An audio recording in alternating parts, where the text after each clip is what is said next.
दोस्तों अभी हमने देखा था इंडसइंड बैंक में एक ही दिन में करीब करीब 29 से 30% का फॉल आया था इसके स्टॉक में, और इसके पीछे जो रीजन आपने पढ़ा होगा वो था due to the losses in the derivative exposures which they made to hedge their position. अब ये थोड़ा सा टेक्निकल टर्म्स है, इसको हम थोड़ी लेमन भाषा में समझते हैं कि ये डेरिवेटिव एक्सपोजर और ये हेजिंग होती क्या है। इसको एक एग्जांपल के तौर पे सपोज करिए यूएस में एक आपका फ्रेंड बैठा है जिससे आपने $100 उधार पे लिए उस समय जब यूएस डॉलर का रेट 80 रुपए था। अब आपको उसको $100 एक साल बाद वापस लौटाने हैं।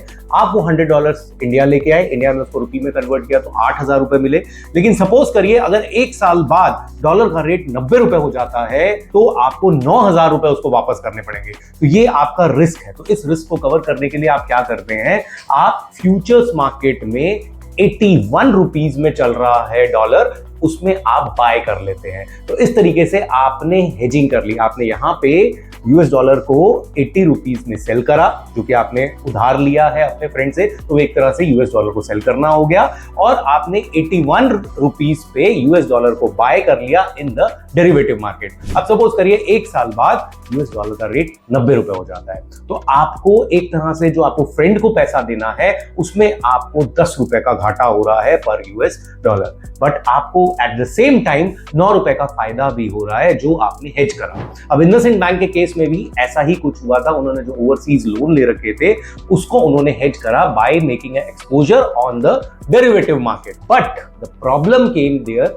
कि उन्होंने इस प्रॉफिट को तो अपने बुक्स में दिखा दिया, जो 9 रुपए का प्रॉफिट था वो तो अपने बुक्स में दिखा दिया, लेकिन जो 10 रुपए का जो उनको लॉस हो रहा था वो नहीं दिखाया, and they kept on carrying out that losses, और वो लॉसेस अभी बाहर निकल के आए। तो ये थे करीब करीब 1500 करोड़ के लॉसेस। फिगर कोई बहुत बड़ी नहीं है 1500 करोड़ का, इतना बड़ा बैंक है, करीब करीब 61,000 करोड़ का इनका रिजर्व है। वन टाइम एक बार ये अपना प्रोविजन बनाएंगे तो चाहे 1500 चाहे 2000 करोड़ हो, उससे वो उबर जाएंगे। प्रॉब्लम कहां आई, क्यों स्टॉक इतना गिरा? The problem was the governance, the management capabilities to disclose these kinds of events, and सबसे बड़ी चीज कंप्लायंस पे क्वेश्चन उठने लग गया, जिसकी वजह से इनकी क्रेडिट रेटिंग पे भी बात आ गई। तो यहां प्रॉब्लम हुई। तो इस तरह के जब डेरिवेटिव एक्सपोजर्स बैंक्स करती है तो बैंक्स को नोटिफाई करना पड़ता है, आरबीआई को पूरी तरह से डिस्क्लोज करने पड़ते हैं अपने लॉसेस को, जो कि इंडसइंड बैंक ने नहीं किया, और यही मेजर रीजन था the stock went down by 25 to 30%, और ये स्टॉक अपने हाई से तो करीब करीब